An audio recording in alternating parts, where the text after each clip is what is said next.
This is Pastor Scott Craig, member of the South Dakota House of Representatives and member of the Family Heritage Alliance Board of Directors, and it's on behalf of the Family Heritage Alliance that I bring you this message. Author Jeff Myers, from his book, Vital Truth, Christian Citizenship, he writes that there are at least 5 good reasons why Christians should vote.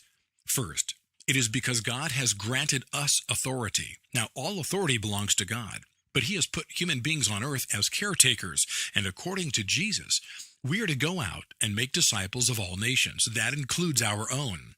And we are to teach them to obey God in every area of life. And this includes the political realm, the realm of lawmaking and enforcing over a population.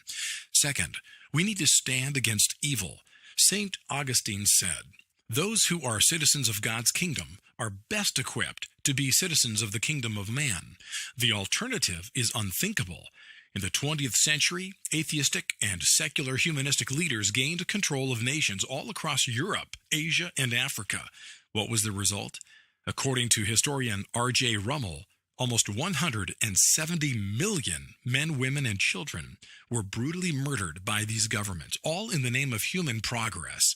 These facts led historian John Hollowell to note, "Only through a return to faith in God, as God revealed Himself to man in Jesus Christ, can modern man and his society find redemption from the tyranny of evil."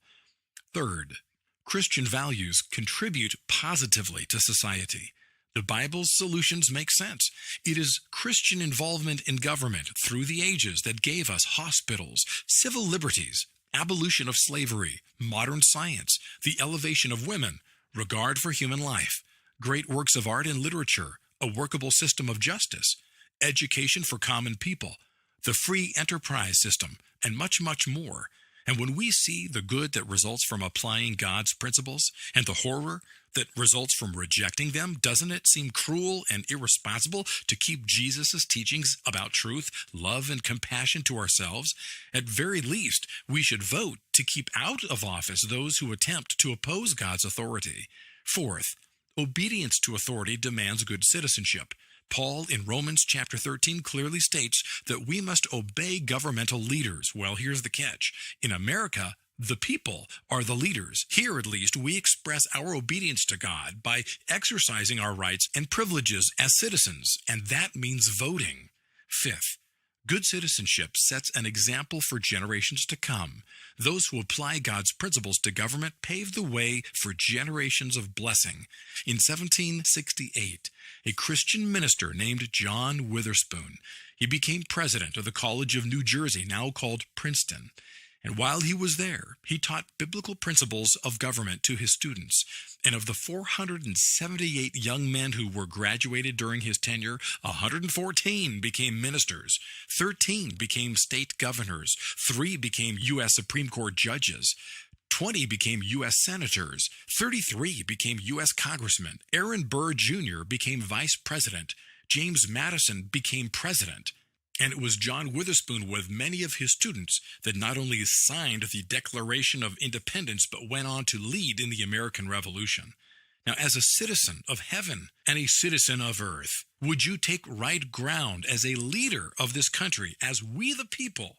And would you vote for those who most uphold biblical values? You have up until and including November 4th to vote. We need every God-fearing person of faith to come out to vote for those who will stand for biblical truth. Never has there been so much at stake, beginning with our religious freedom, which is under tremendous attack. And if we lose our religious freedom, we lose our country.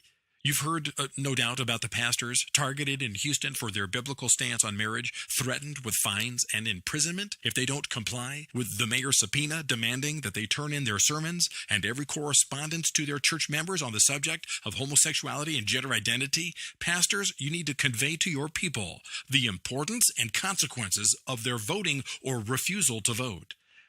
On behalf of the Family Heritage Alliance, this has been Pastor Scott Craig, member of the Family Heritage Alliance Board of Directors.